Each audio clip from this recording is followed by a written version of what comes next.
Me and Sean were talking about what episodes we wanted to come up with and how we wanted to do it. And something just keeps coming up here recently. The 80-20 rule. You've probably heard of it before. And I'll just give a little history on that. It was the Pareto Principle is what the 80-20 rule is. I read that. He was an Italian economist, and he realized that 20% of the Italian people owned 80% of the land. And he was like, oh, that's curious. So he looked into more kind of data on the 80-20 rule, and he realized it showed up everywhere. Like the wealth that was held, people's habits, like results came from 20% of the actions that they took created 80% of their results. And so now it's a famous rule. There's been many books written about it.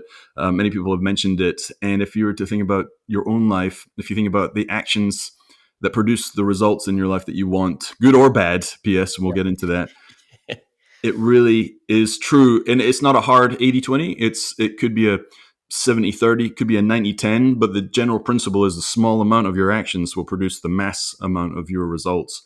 So we're going to talk about that today, and we're going to ask some questions to you that you'll be able to ask yourself and to try and help pinpoint what are the actions that you currently do that you either need to reverse or do more of, and how do you let that other 80% of your actions burn? And we'll get into that because that's one of the hurdles is, well, what about all these things I need to do? We'll dig into that today, and we'll have some personal stories, and we're going to get into it. But yeah, 80-20 rule, Sean, how does it show up in your life? Man, so the 80-20 rule, I wish I would have understood this a decade ago. Because I remember when I had my Ford Fusion in my cul-de-sac, my first house, I was always taught to save every penny I could. And we did that. I did that by getting my own oil changed. And if you lived in my community, I was the guy in the cul-de-sac with the jack stands underneath a car, not knowing what I was doing, changing my own oil to save 10 to 15 bucks. I remember I came over a couple times, and you'd be in the driveway. And I'm like, "Oh, Sean's changing his oil," and I'm like, and I would always think to myself, "I don't know how to change my own oil," and I'd be like, it would take me forever, and I'd get super covered in oil, and I'd probably mess my engine up. So I'm just going to take it to someone. But I would always respected you for doing it. I'm always like, man, that's a skill set he has, and I didn't think about the 80-20 rule either. But I always remember you under there. I did. Yeah, it was definitely not a skill set that I had. It was just that mentality because it's like we've talked about in other episodes, how a lot of what stimulates how we are today and the things that we do is because based on our childhood. And my dad always changed his oil, always mowed the grass, always cleaned the cars, always went and got the groceries. So just from that experience in my childhood, I did the same thing. And that's all I really knew. Nobody ever taught me the 80-20 rule. And so reflecting back, the whole point of the 80-20 rule is that I have learned in being a student of the game is, like, as you know, is focusing on the 20% activities, the priorities that's going to move that needle and produce that 80% results. It was mind blowing to me. And then once I understood that, I realized, like, oh, this is what I need to be spending my time, energy, and effort on doing on a daily basis. And then I just started creating what I call systems and processes throughout my day, throughout my life, to help me eliminate the distractions or the oil changes, the lawn care, and stuff like that. But I'm curious with you, man. What are some of the what are some things that you've eliminated based on the 80-20 rule that's allowed you to focus on those 20% activities in your own life? Man, I thought about this before we came on. Just like, what's the number one? What's the biggest 80-20 experience that I've had? And I remember when I first started in the selling medical equipment, and the first 3 years, I did okay. I did okay. I was still getting my feet under me. It's very technical. It's a lot of relationship building and just learning the skills and whatnot. But I looked at the top guys, and I looked at what they were doing. They were always talking about infusion pumps. Hospitals have to buy a lot of infusion pumps and monitors, believe it or not, patient monitors that either mount on walls, and there's some super advanced ones. And I noticed that these guys they always had these big either monitor or infusion pump deals. And I was like, man, I wish I could do those. And I just felt inadequate. Like, remember, like, I don't discuss these. Like, how are they getting this volume of, like, how are they finding these? So I said to myself, I'm going to make it my mission to do large infusion pump deals. And so I just hammered down for about 18 months, and I picked my head up, and lo and behold, I was beating everybody in the infusion pump. In fact, I ended up breaking a company record for the overall revenue for monthly revenue. And I remember, and thinking back to that, I was like, I spent the vast majority of my time hunting those deals. Mm. And yeah, guess what? The other 80% that I left, it did kind of accumulate. There was always this sense of anxiety in the back of my mind, like, Yes. well, I'm not doing these other things. And I Mm. probably should be. I know they want me to, as far as an organization goes. And I was like, but you know what? I know if I do those things, I'm not going to do these things. Yes. And I know producing these results will resolve me of any issues that I've created for myself on the back end. And I'd either be delayed in following up with people that were insignificant, and especially requests. And maybe we could dig into this too. Like, a lot of people will ask things from you, and that's their agenda. And I've often thought about that. If someone's asking me to do something, it could feel very urgent, very important, but that's their agenda. If I accept and start focusing on that, well, then whose agenda am I not on anymore? My own, Exactly. which means I'll never move the needle. I'll never get to where I want to go. So that's pretty much probably the biggest one as far as business was concerned, was just focusing on a few small things, conversating, having the same conversations, getting really good at figuring out how to solve those people's problems, and it worked. Yeah. Absolutely worked. So Nowadays with the distractions, right? And so it's like I think about our cell phones and on us mm, 24/7. And whether you look at it as a tool, that's all I look at it as a tool, right? As far as mm, business branding, and then on communicating with the team, and we use Slack, and that's pretty much all I use it for. And I know a lot of individuals, and I know you know as well, that like to go in there and they'll sit there and scroll for an hour, 2 hours, 3 hours. I've yeah. talked to coaches about this, and I'm like, audit your time. I teach them, and we audit their time, and they go back and look, and like, holy cow, I spent 3 hours on TikTok and then we dig into Yeah. that, and the reason they spent 3 hours on TikTok is because they were stressed out and in anxiety, and Mm, so they didn't stare it down. They went and swept underneath the rug to go to social media and to help solve that problem. But it was just a band-aid, as you know. yeah. So, but I'm curious with you, because you're such a high achiever, man. You've done such big things at US Medical Equipment and even at Level Up and Live, and your strategic approach and your ideation. And so there's those times where you have to have those time blocks, and you have to be able to spend that on your 20% that's going to drive that needle. And with what I just said, as far as your phone being a distraction, how are you able to eliminate that? Do you use any kind of tools, or is there anything that you do with your phone that allows you to be able to focus on those 20%? Yeah, I do have some hard rules. I haven't implemented this recently, but it's been a general rule here recently, and I actually spoke to my wife about it, that I'm getting back to a hard 12 p.m. You don't look at your cell phone until 12 p.m. It doesn't exist. 12 p.m. Yep, I don't look at it. And some mornings I do break that rule, but normally it's a strategic reason. I never scroll. I very rarely get on social media. I've been addicted to social media because I know why. I know how they do it, and so I am very particular. If I'm on, I just have an internal clock. I won't spend more than 5 minutes looking at social media, and that's just, I've developed that skill. I guess that's a muscle I've had to. I was talking to my wife about this last night. Actually, I was going to post and I didn't, because I didn't want to come across as preaching, but what what we're looking for when we get into our phones, the phone will never give you what you're looking for. Mm, People go in search of, it will give me this feeling, subconscious. They think they're going to get X when they go in there, and it never produces it. You know what I mean? That's why people end up going yes. back to it, because when do you stop scrolling? That's what we're talking about. Like, so you're scrolling. Let's say someone's scrolling for an hour, and they're like, why did they get off? Because they've had enough. They're like, Yeah, this isn't giving me what I want anymore. Well, that's what right. was it giving you in the first place? So Mm, why did you spend an extra hour on there? And you come off, and you kind of pick your head up, and you look around and be like, oh shoot, an hour's gone by. I just did this and nothing has happened out here. And whatever that feeling is, it's not a great feeling. It's never, oh man, I'm so glad I spent an hour on social media. I feel rejuvenated and fired up and ready to go. It's normally like, oh man, what do I need to do next? What was I thinking about? Or what's on my agenda? You have to kind of refocus, and then you just don't get that feeling. And as soon as you you kind of feel a little lost, a little off, not sure, like you said, stressed, guess what we do? We go right back to the phone, scroll yeah. for another hour. It never gives you what you're looking for. And I think I've always just internalized that whatever I need, whatever the urges are in my brain and my heart, my soul. It's not in the phone. It's not there. Well, It will give me information, which is great, but I'm typically going to go do something with that information right away. so you were going back to, you said you don't look at your phone until 12 o'clock, or you're working on making that progress to not look at it from 12 o'clock. But somebody's listening to this and they're like, well, there's no way I can do that, Ewan. I've got customers, I've got emails, I've got to check. There might be an emergency. One of my kids might call me.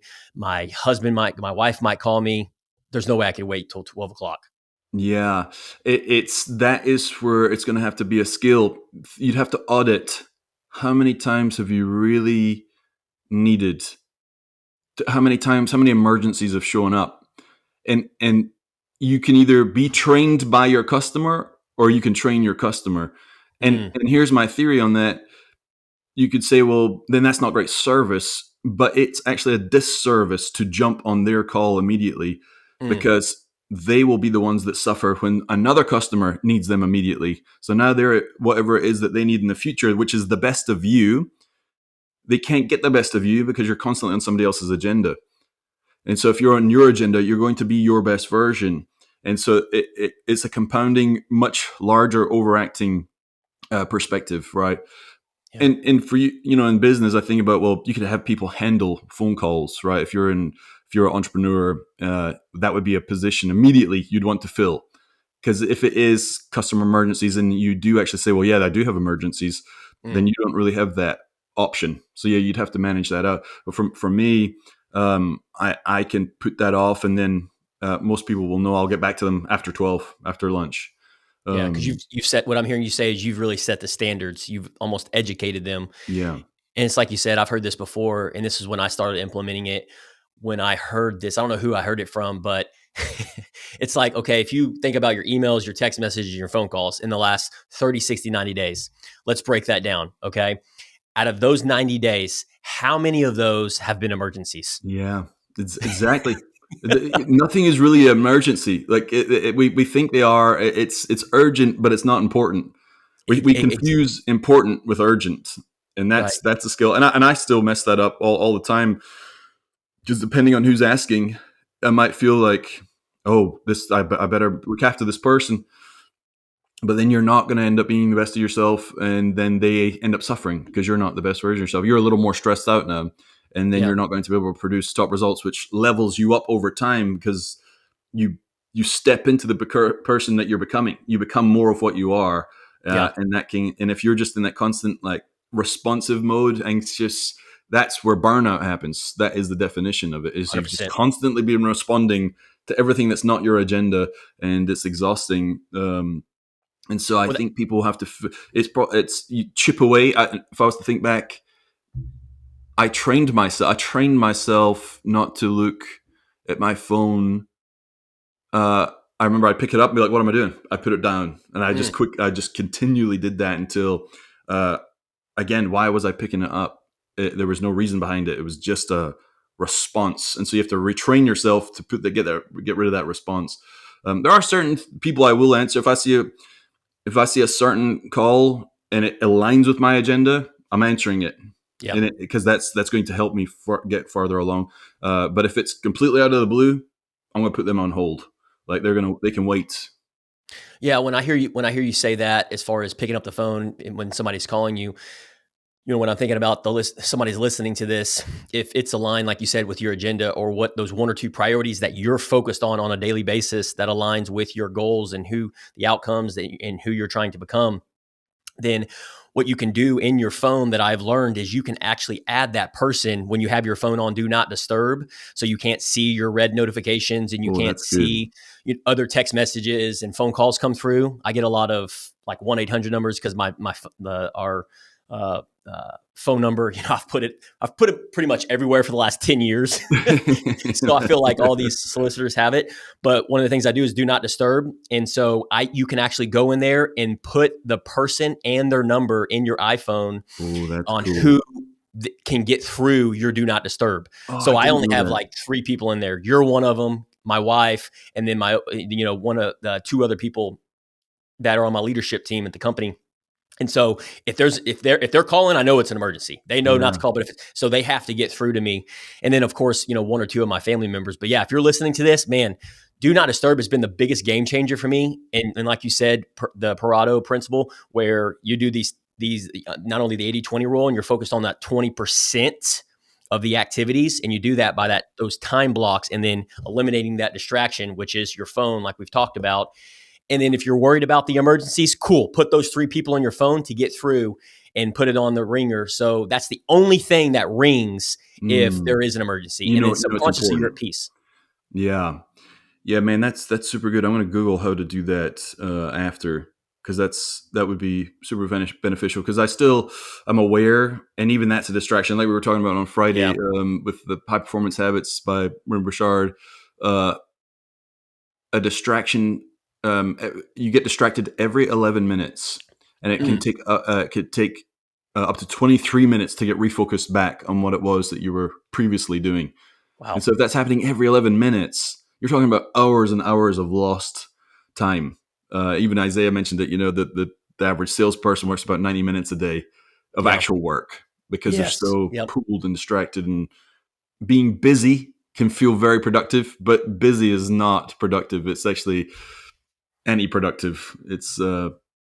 It will kill you just to be shuffling things, because that's not a needle mover. It's again, it seems urgent or seems important, but it's not. And I'll say this: the last 3 to 6 months, I've been extremely overwhelmed because there's been an immense amount of um, expectations been put on, and so I've really been spending I'd probably say the last 3 months figuring out my equilibrium of how to manage it all and get back to, because I know it just within my soul, I'm not working on the important stuff right now. I'm responding, and I feel like I'm so overwhelmed I have to.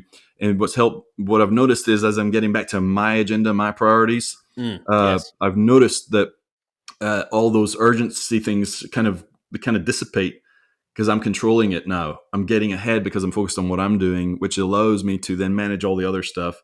And so, yeah, I'm finally, and you know what? That's a level up moment, because you can be doing what you've always done, and then things change, and you're not prepared for that change. So then you have to adapt, and then you get back to your next plateau of the Yeah. level up. Because I feel like I'm right there right now. As soon as I feel like I'm progressing, I'm back on mission. That's how I know I'm in the sweet spot. I'm on my agenda, and the 20% of my actions are going to produce 80% of my results. And it's such a great place to be, because It's a beautiful place to be. you're making the moves. You feel alive, and that's where you feel fulfilled, Yeah, because those activities that you're focused on are typically the priorities that you want to level up in, and that yeah, drive the needle. And we as yeah, human beings, I know you know this, we want that progress. You want to see the progress, you want to see the milestones, you want to see the improvements, whether yeah. that's competitions, whether that's business, your income, P&L, balance sheet, whatever sales, whatever it may be. And so I think the 80-20 is just such a beautiful thing. And the flip side of that, what's the flip side of that? So we've talked about the 20% activities and the 80% results. The flip side of that is, I think most people, and myself included, when I was the guy changing my oil in my Ford Mm, Fusion a little over 10 years ago, I was the guy that was putting 80% effort and then getting 20% results, and yeah. wondering why I was spinning my wheels. And I remember, man, I remember, dude, like it was yesterday when I would change the oil in my car. It would take me half a day. I would have oil all underneath my fingernails for a week, talking to customers, oil up to my sleeve, and I all my clothes would be just oily. And then I would go and mow the yard. Well, I would do these two things, and at the end of the day, I would sit there, and I remember just sitting on the edge of my chair. We had a little swing out in the front yard, looking at the lawn, looking at my car because I'd washed it, of course, right after an oil change, and just feeling so accomplished, Yeah, feeling man. just so like, yes, like I'm Yeah. the man, dude. Clean yard, oil change, and clean car. And so for the longest time, man, I just put that on repeat. And all I was doing, Ewan, was it was that 80% effort. I was spending Mm, 80% of my Saturday mm, on the things that didn't really matter, right? To yeah. save the $10 to $15, where I should have been focused the 20%. If I would have understood that principle, that 20% of activities, maybe I should have been reading a book, Mm. right? Or Yeah. working on a skill set, or working on something that was going to move the needle. But of course, what you don't know is what you don't know. And so I think being able to talk about it now, and in helping individuals be able to avoid that failure. Here recently, we had an 80-20 power session with the insurance company, and I had this conversation with all of them. We went down line by line, segment by segment, and just giving them some different tips and tricks, and just really hammering down the Mm. 20% activities, the one or two things that you should be focused on in each individual person and in their role. And so if you're listening to this, in the role that you're playing in your life, mom, dad, uh, family member, salesperson, marketing person, whatever it may be, what I told them, I was like, this activity, what are you really good at? Okay, Christian, you're good at this. Janice, you're good at this. Donald, you're good at this. Ewan, you're good at this. Cringer, you're good at this. And then you're focused on these one or two different things. And then I would ask them, what is it that's going to drive the needle? What task or responsibilities are you going to that you need to be spending majority of your day on? That's not only that's going to be in your strengths in your role, but that you're good at, but it's also going to drive the needle to get to where you want to go, in whether it's new business, or whether it's retaining customers, or reaching out to Mm. customers Mm. in service and sales. And so each of them were able to break those down in their respected roles, and then focus in on that. And then over the next few days, it was funny because I got emails on some updates of, hey, look, I tried, I've tried. Thanks so much for the advice. One of my guys, he said, thanks so much for the advice on not checking the email first thing in the morning. Cause he would Mm. literally, if a customer would send an email, he would respond right away. If we would send a Slack message, he would Slack message right away. Yeah. And I'm sitting here going like, bro, this is not the 80-20. You're spending 80% of your efforts right on, Yeah. and that's why you're getting 20% results. You instead, like, eliminate that, put it on do not disturb, don't Slack, don't email until like mid-morning. He did Yeah. that and ended up getting the first thing in the morning. It's like, thanks so much for the advice on not checking the email in the morning, That's awesome. because I was able to talk to a customer and able to go through the process, which is, that's his role in driving that needle. And then I've got another individual that sent me an email, and she's like, I'm going through the process, but I'm struggling. She's like, and so I was like, hey, just taking one day at a time, What was she and struggling with? Was it? with the email, because she feels like on phone calls and text messages, she's got to respond right away, just like the Yeah. other individual. And so Mm. when she's not checking the emails every 15 minutes, she feels like she's not responding to an urgent matter for a customer. Yeah. And she does a lot of hands-on with a product. And so, and I said, well, it kind of like what you said at the beginning of the episode, you've got to set the standards. You've got to educate, like, hey, whether it's an automatic reply, that's one solution. Set an Yeah. automatic reply. Hey, I'll check my emails at this time of day and this time of day, and I'll be sure to respond to you. So it's that Yeah. subconscious in breaking that It's an unfamiliarity. emotional conversation. It's very emotional, but it's not. Yes. But it's like we feel like we've been trained. Oh, good service is immediate. Like being Mm, immediate is good service, which that can be true. Like if I call some like a business, well, I love it when they pick up in 2 or 3 calls or yes. rings. Well, that's great, but that's been set up that way, and that's their mission. That's their 20% of their actions going to produce 80% of the results. Is what that Exactly. person does is answer that call. So everybody has their 80-20. But yeah, the emotional. Oh, I got to respond to it right now. You really don't, because like you just said, once you talk to or set the standard, and that person knows that you deal with them at a later point, and they know what the expectation is. It's all about setting the expectation. Once the expectation switches from immediate to my time frame that will help you, then they immediately settle, because immediately that urgency that they just had 2 minutes ago is totally gone because the expectation has changed. And so maybe that's a tip for everyone that's listening, is setting the expectation. Like that's what you said is ideal. I think that's brilliant, because I remember early and often I had a lot of coachees, they always felt like, and I resonated so much with it, because especially new business owners, or if you're a high achiever, and especially if you're listening to this podcast, you want to level up, live your best life. You're typically on the ball. You're on the ball with things. You're moving, responsibility. And so you've got tasks, you got responsibilities. And sometimes, man, we're just treading water every single day. We're that cog in the wheel, and it's just that hamster wheel every single day. And you're like, and then you're like Sean 10 years ago. sitting at the on the swing going, yeah, baby, clean car, oil change, and yard.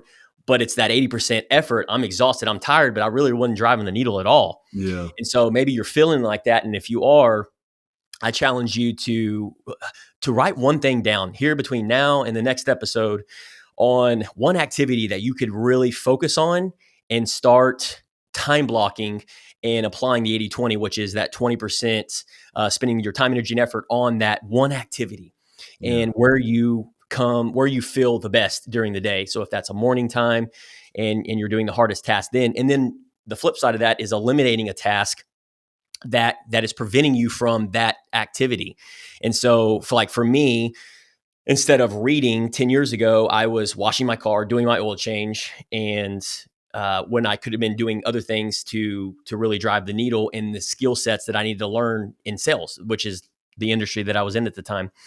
And so I'm curious with you, Ewan, what would be, so Christmas is coming up, Thanksgiving's coming up, people have got to shop, people have Hmm. got to they still got to get their lawn care done. Their Christmas lights, like, oh my gosh, I got to get my Christmas lights done. Oil changer coming up. Like, I got to get groceries for Thanksgiving. Like what has worked for you and your family to really eliminate some of these things that deplete your energy?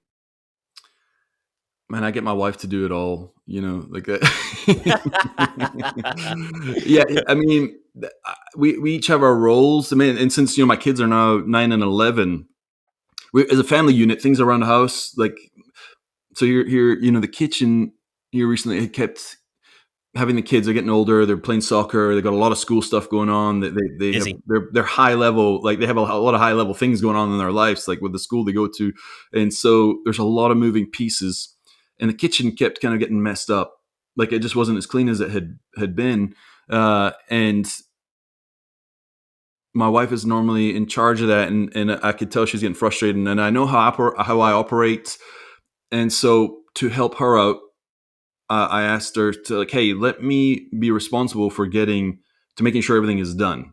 And I was Mm, going to leverage the kids having their positions. My wife's going to have her position. My whole thing is everything needs to be clear. If it's not clear, we all have our roles, right? yes. So my 20% of my actions was just observing, and then I had one section that I would take care of, and as long as that was clean, it meant all the other areas was clean. That was the mechanism.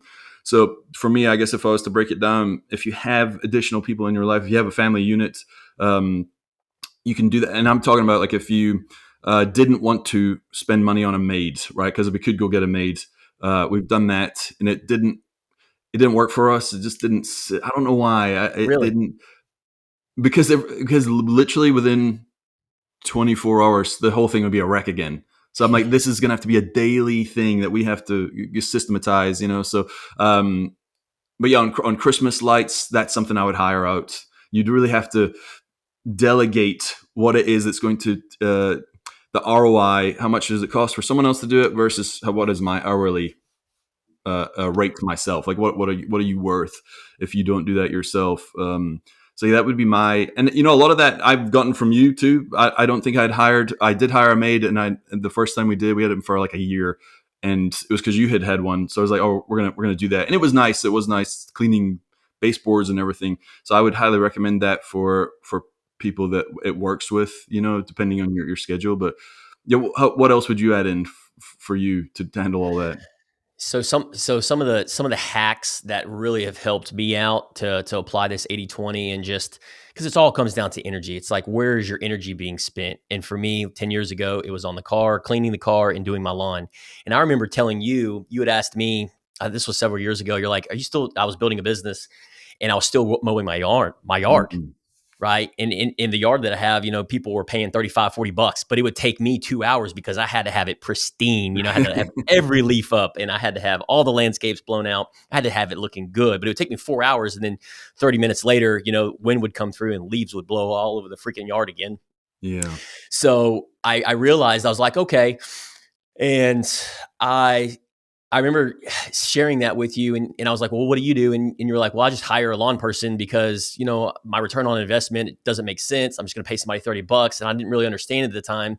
This was several years ago. So I just kept mowing my yard. And then finally one day, I think it just hit me after subconsciously talking about it with you. And that's another thing too, listening to this, if you need to talk about this stuff with people, right? And collaborate. Well, because you got the yard off of me, but I got the maid off of you. Like Yeah, I wouldn't have. exactly. Yeah. So it's just that spiral up. It's that spiral up, it's that level up, and it's that community of collaboration and just bouncing iron sharpens iron. And so once I heard that, I was like, all right, you know what? But the big, I was like, well, what's holding me back from hiring somebody? If I'm being completely transparent, and if you're listening to this, like, what's holding you back from having somebody get your groceries, do your Christmas lights, clean your house, mow your yard, do your oil change? And I'm willing to bet you it's going to be like, they don't do it like me. They don't do the yard Yeah. like me. I don't know. They don't. I remember my dad telling me this on the oil change. I was like, Dad, why don't you go let people do your oil change, dude? You're literally saving $10, if that. But you're spending 4 hours doing your truck, and you're mad and you're cussing and all these other things.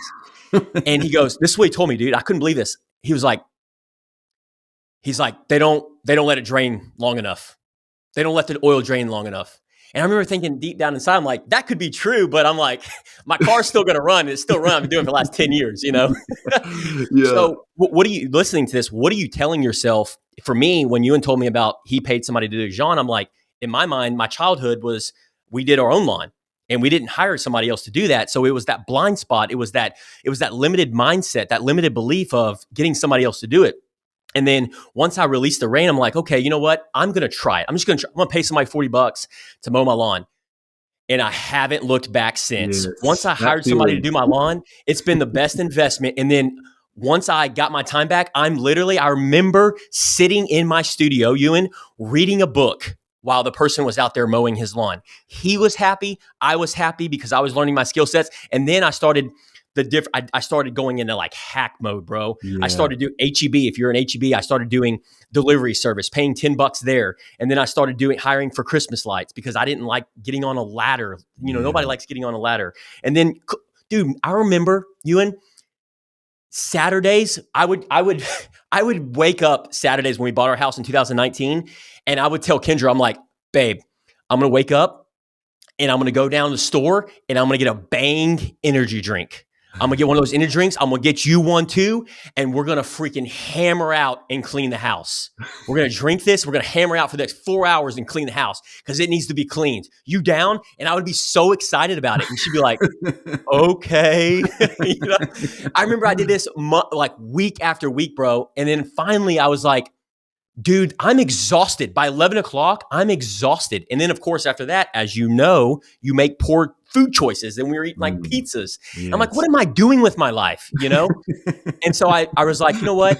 I'm going to hire somebody to freaking, just like I did with the lawn, I'm going to hire somebody to clean the house and I'm going to pay him $70. And me and Kendra are actually going to go get to spend quality Yeah, time man. together. Yes. Right. And then here's the key ingredient. Listen to me. One of the things that a mentor told me was 75% done on cleaning the house, cleaning the yard, washing my vehicle, doing the oil change is 100% awesome. Yes. 100%, man. So, It's so true. And man, when you were describing that, like never looking back after the yard, I remember backing out of my driveway one time, and in the those little weed things that grow real tall, real fast. Like yeah. it can look like your grass is okay one day, and you look the next, and you're like, it's a shambles. And so I remember backing out, and I remember the stress of backing out and be like, I've got to cut that this weekend. I have to, and I don't have time. I'm so busy with my career and business and fitness, and I can't fit it in, and it was giving me stress. And I think that was the moment I'm like, I'm hiring someone. I don't care what it costs. And I remember the feeling of it being done. The first time I backed up my driveway and it was done and I didn't have to do it. Mm. In my life, literally across the board, that one thing, my life got better. Like in all areas of life, because that huge source of anxiety that I saw every single day, the first thing I did as I left my house was that anxiety is how I kicked off my day. Yeah, Think about that, how that impact the dominoes. I'm thinking exactly. about my yard needing done, not thinking about a $400,000 deal that I could close. I'm thinking Yes. about my yard, not this Yes. deal and how I'm going to show up. And so it's a domino effect. You remove those things out the way, and it's almost intangible, but you will start to notice the energy levels. Like you said, like you got this energy back. What are you going to do with the energy? And if you Yes, can continue that and domino it and then really compound it by putting something even more valuable in, man, it's a beautiful, like your life changes. It really 100%. does. You're removing anxiety and responsibilities of things that don't serve you very well, and you're doubling down with putting things that are even better, like time with your wife. Think about that quality time you get to spend. It's time you'll never get back.